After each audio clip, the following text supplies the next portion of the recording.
हरियाणा के जिला फरीदाबाद में अमेरिकी कारोबारी एलन मस्क की कंपनी स्पेसएक्स, टेस्ला व बिटकॉइन में निवेश के नाम पर साइबर ठगों ने मांगर गांव में रहने वाले सेवानिवृत्त कैप्टन से 72 लाख रुपए की ठगी की है। जी हां, आरोपितों ने जनवरी 2024 में एलन मस्क, उनकी मां व मैनेजर बनकर एक्स के माध्यम से कैप्टन से संपर्क किया था। बाद में वे व्हाट्सएप ग्रुप में बात कर आगे बढ़ने लगे।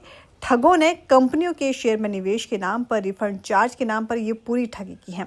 आपको बता दें कि शिकायत पर साइबर थाना एनआईटी की पुलिस ने मामला दर्ज कर लिया है। वहीं सेवानिवृत्त कैप्टन शक्ति स्वरूप लुम्बा ने पुलिस को भी शिकायत में बताया है कि उनका एक्स पर अकाउंट है और एक्स पर ही एना शेरमैन के नाम से ये अकाउंट था, जिससे उनसे संपर्क किया गया। आगे क्या कुछ हुआ, आइए सुनते हैं। ये हमने ट्विटर जो आजकल एक्स बुलाया जाता है, उसमें हमने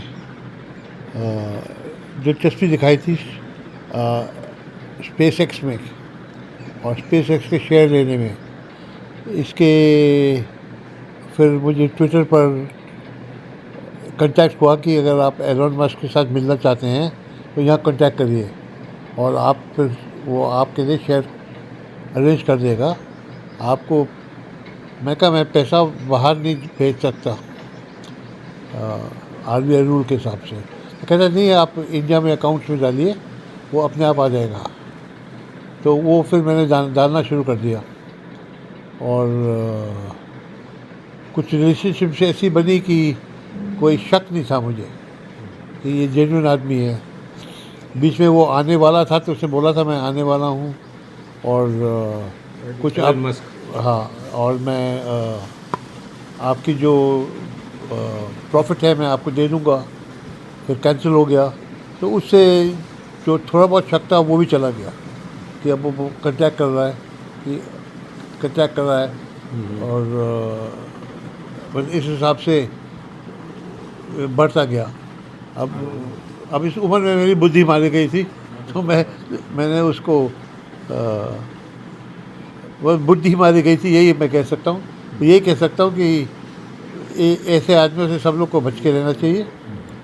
और क्योंकि पैसा सब इंडिया में ही डाला गया था, मुझे पूरा भरोसा है कि साइबर ब्रांच फरीदाबाद का इसको रिकवर करेगा, जितने परसेंटेज कर सकता है।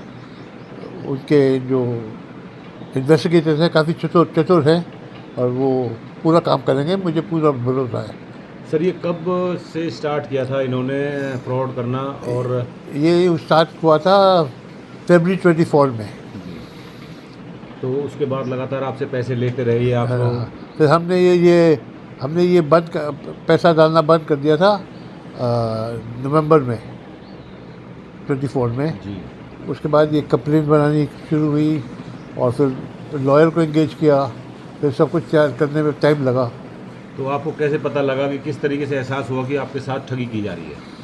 क्योंकि जो मुझे वेबसाइट दिखा रहे थे और जब मैं अपना बोला कि ये वेबसाइट से अगर मैंने पैसा निकालना है मैं क्यों नहीं निकाल सकता, तो वो वहाँ से कोई तरीका नहीं था निकालने का। तो उसके बाद वो और पैसा मांगने लगे कि आपको इतनी फ़ीस देनी पड़ेगी, वो मैंने देने से इनकार कर दिया। मैंने कहा ये तो गड़बड़ लगती है। तो फिर लॉयर को कांटेक्ट किया, फिर पूरा FIR लॉन्च करवाई है। तो लगभग कितना पैसा आपसे जो है इन्होंने लिया?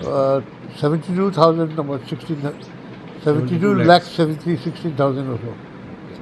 तो जो अब आगे कोई फ्रॉड में इस तरीके से ना फंसे, तो पब्लिक के लिए अवेयरनेस के लिए क्या कहेंगे आप? या तो कोई तरीका नहीं है जो जल्दी आपको पैसा बना सकता है। जो फ़ोन पर कहते हैं बिल्कुल सही, मैसेज जो फ़ोन पर आता है बिल्कुल सही आता है और सबको सावधान होना चाहिए इन चीज़ों के लिए। अब हम जैसे पढ़े लिखे सीनियर ऑफिसर का बुद्धू बन गया तो साधारण आदमी का तो बहुत ईज़िली बन सकता है। तो अब हमने क्या कर दिया कि हमारे फ़ोन में जो भी कॉन्टैक्ट लिस्ट में नहीं है नंबर, वो मिस कॉल में चले जाता है। तो कोई स्पैम नहीं है, कोई लिंक कोई भी भेजता है, बैंक भी भेजता है लिंक, मैं लिंक पर कॉन्टैक्ट नहीं करता। आजकल एआई से इतने फ्रॉड